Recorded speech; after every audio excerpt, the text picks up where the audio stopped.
کبھی آپ نے یہ سوال خود سے کیا ہے کہ مغرب دنیا کو کس طرح سے بے وقوف بناتا ہے؟ ایک مثال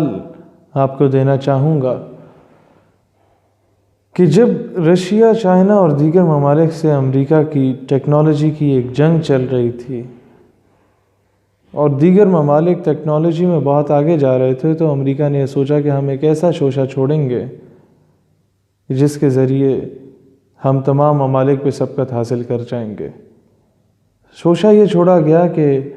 امریکی سائنسدان چاند پہ گئے ہیں، اور وہ فیک نیوز اتنی پھیلائی گئی کہ اسے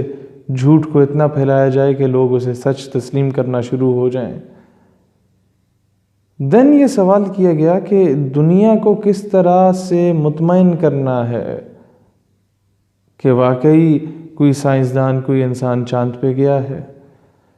امریکہ نے کہا کہ دنیا کو 4 حصوں میں تقسیم کرو، 6 ارب آبادی ہے، 1.5 ارب مسلمان ہیں، 1.5 ارب لوگ چائنا کے ہیں، باقی کچھ لوگ ہندوستان کے ہیں جن کا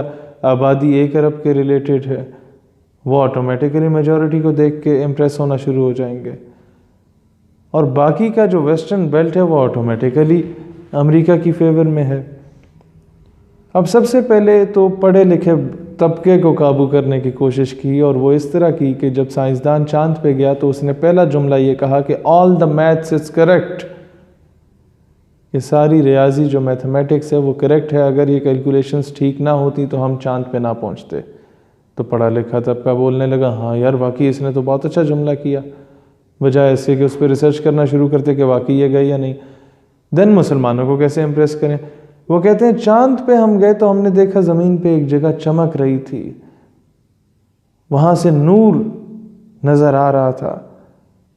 ہم نے چاند سے جب اس جگہ کی طرف دوربین لگا کے غور سے دیکھا تو پتہ چلا یہ تو خانہ کعبہ ہے۔ مسلمانوں نے کہا سبحان اللہ، کیا بات ہے، بجائے اس کے کہ وہ تحقیق کرتے واقعی یہ گئے ہیں یا نہیں گئے، انہوں نے تسلیم کر دیا۔ پھر انہوں نے کہا کہ چائنا کے ساتھ ہمارا ٹیکنالوجی کا اچھا خاصا مقابلہ چل رہا ہے، چائنا کو کس طرح امپریس کریں؟ تو انہوں نے کیا کیا کہ ایک بہت لمبی سی لکیر ہم نے زمین پہ دیکھی۔ ہم حیرت میں تھے کہ چاند سے اتنی بڑی لکیر ہمیں زمین پہ نظر کیسے آنے لگ گئی، اسے ذرا غور سے دیکھیں یہ کیا ہے۔ تو پتہ کرنے پہ معلوم ہوا یہ تو دا گریٹ وال آف چائنا، دیوار چین ہے۔ وہ چینی کہنے لگے واہ واہ کیا بات ہے، بہت خوب، یہ تو واقعی چاند پہ گئے ہوں گے، اور چائنا کی گریٹ وال جو ہے وہ چاند پہ نظر آنے لگی، واہ واہ واہ واہ۔ اس طرح سے دنیا کو بے وقوف بنایا گیا۔ دوستو اسی طریقے سے ابھی اس سے پہلے میں بتانا چاہتا ہوں کہ جو لیٹسٹ رپورٹ آئی ناسا کی، وہ یہ آئی کہ آج تک کوئی بھی شخص چاند پہ نہیں گیا، یعنی کہ ڈرامہ رچایا گیا تھا۔ اب آتے ہیں دہشت گردی کی جانب۔ امریکہ ایک دہشت گرد بناتا ہے، خود ہی 9/11 کے اٹیکس کرواتا ہے، اور اس کے بعد کہتا ہے کہ دہشت گرد عراق میں بیٹھا ہے، جا کے پورے عراق کو مسمار کر دیتا ہے، اور پھر کہتا ہو دہشت گرد تو ایران میں بیٹھ گیا۔ وہ دہشت گرد بچ جاتا ہے، باقی پورا عراق تباہ،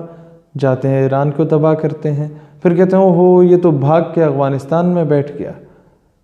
پھر پورا افغانستان تباہ کیا جاتا ہے، عورتوں کی عزتوں کو لوٹا جاتا ہے، مردوں کو شہید کیا جاتا ہے، اور پھر کہتے ہیں دہشت گرد تو ایبٹ آباد پاکستان میں بھاگ گیا، وہاں پہ آپریشن کیا جاتا ہے، ہمارے ملک کی سالمیت پہ حملہ کیا جاتا ہے، اور پھر کہتے ہیں دہشت گرد تو سیریا میں تھا، پھر سیریا کو تباہ کیا جاتا ہے، پھر پتہ چلتا ہے وہ دہشت گرد سیریا تباہ ہو گیا، دہشت گرد تو لبنان بھاگ گیا۔ اس طرح کرتے کرتے پوری مڈل ایسٹ اسٹیٹس میں اور پورے عالم اسلام میں فتنہ پیدا کرنے کے بعد جب امریکہ جاتا ہے تو مسلمانوں کے مختلف گروہ بنا کے انہیں آپس میں لڑوانا شروع کرتا ہے، کبھی سیکٹیرین وائلنس یعنی فرقہ واریت پر، کبھی لسانیت کی بنیاد پر علیحدگی پسند تحریکیں چلاتا ہے، اور کبھی جب دیکھتا ہے کہ اس ملک پہ کس طرح سے حملہ کیا جائے تو وہاں پر پہلے سے ہی ایسی تحریکیں چلوائی جاتی ہیں، اور جب فرقہ واریت اور لسانیت کی بنیاد پر ان قوموں کو تقسیم کر کے خانہ جنگی شروع کی جاتی ہے تو امریکہ صاحب یونائٹڈ نیشنز کی امبریلا کے اندر امن کے قیام کے لیے تشریف لاتے ہیں، اور جب امریکہ صاحب امن کے قیام کے لیے تشریف لاتے ہیں تو امریکہ آپ سے کبھی یہ سوال نہیں کرتا کہ جناب تاسو پختون دے یا پنجابیان دے، کہ آپ پٹھان ہیں یا پنجابی ہیں۔ نہ ہی وہ یہ سوال کرتا ہے کہ آپ شیعہ ہیں، سنی ہیں یا وہابی ہیں۔ وہ آپ کو مسلمان ہونے کی حیثیت سے قتل کرتا ہے یا شہید کرتا ہے۔ لہٰذا مسلمانوں، مسلمان ہونے کی حیثیت سے اپنا دفاع کرنا سیکھو اور ایک پلیٹ فارم پہ متحد ہو جاؤ۔ باقی کے چھوٹے موٹے اختلافات جو آپس میں آپ کے ہیں وہ بعد میں بھی دیکھے جا سکتے ہیں۔ جب دشمن آپ پہ حملہ آور ہوتا ہے تو دو بھائی اگر آپس میں لڑ رہے ہوں تو وہ بے وقوف کہلاتے ہیں۔ ان دونوں بھائیوں کو چاہیے کہ پہلے دشمن کا مقابلہ کرے، پھر آپس میں فیصلہ کر لے کہ جناب حق پہ آپ ہیں یا میں ہوں۔ پاکستان پائندہ باد۔